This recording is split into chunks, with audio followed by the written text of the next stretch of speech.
یہ حدیث نمبر ہے 353۔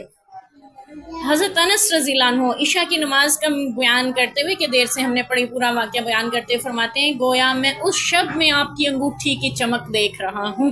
یعنی وہ ہاتھ کا ذکر کر رہے ہیں نا، میرے نبی پاک نے زلف کو کیسے لہرایا اور کیسے اپنے ہاتھوں سے ان کو سلجھایا، تو حضرت انس رضی اللہ عنہ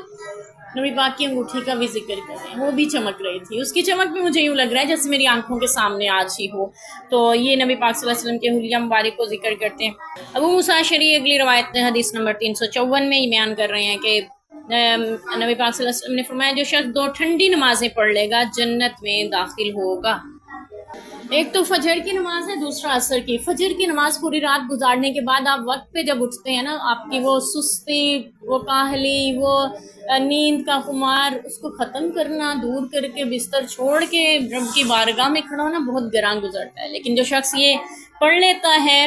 اس کے نفس کی سستیاں دور ہو جاتی ہیں، اور آپ خود فجر کی نماز جس دن وقت پہ ادا کر لیتے ہیں، جھاگ رہے ہوتے ہیں، اپنے دن بھر کے کام صبح ہی نمٹا لیتے ہیں، سارا دن آپ کا بہت اچھا گزرتا ہے۔ لیکن اگر فجر کی نماز دیر سے ہوتی ہے، آپ دیر سے جاگتے ہیں، اپنے کام دن بھر بوجھ بنے رہتے ہیں آپ پر، ایک تو یہ دنیاوی فائدہ ہے، دوسرا جو فائدہ آپ صلی اللہ علیہ وسلم نے دوسری نماز ہے عصر کی نماز کے بارے میں یہ ہے کہ انسان کام کاج دن بھر کی تجارت وغیرہ کرتا ہے اور تھک چکا ہوتا ہے، اس وقت بھی جو یہ نماز پڑھتا ہے عصر کی نماز، چونکہ سورج ڈھل چکا ہوتا ہے اور اس وقت رات کی ٹھنڈ شروع ہونا یعنی اس کے آغاز ہو چکا ہوتا ہے، تو اس لیے ان دونوں نمازوں کو ٹھنڈی نمازیں کہا گیا۔ تو آپ نے فرمایا جس نے یہ 2 ٹھنڈی نمازیں پڑھ لے گا جنت میں داخل ہوگا۔ دنیاوی فائدے اپنی جگہ ہیں، لیکن آخروی فائدہ کیا ہے؟ اللہ تعالیٰ